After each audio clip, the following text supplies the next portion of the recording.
इस वीडियो में हम जानेंगे not only but also say related 10 important sentences और वीडियो के लास्ट में एक छोटा सा टेस्ट भी है। नॉट ओनली बट ऑल्सो का मतलब होता है केवल इतना ही नहीं बल्कि यह भी। फर्स्ट सेंटेंस है she is not only smart but also kind. He is not only funny but also helpful. The dog is not only big but also friendly. We had not only cake but also ice cream. The book is not only interesting but also colorful.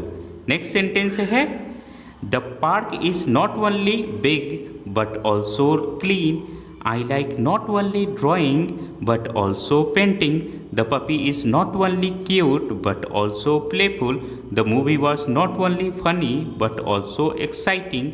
She is not only good at singing but also at dancing. अब आपके लिए एक छोटा सा test भी है। Not only but also का Hindi meaning क्या होता है?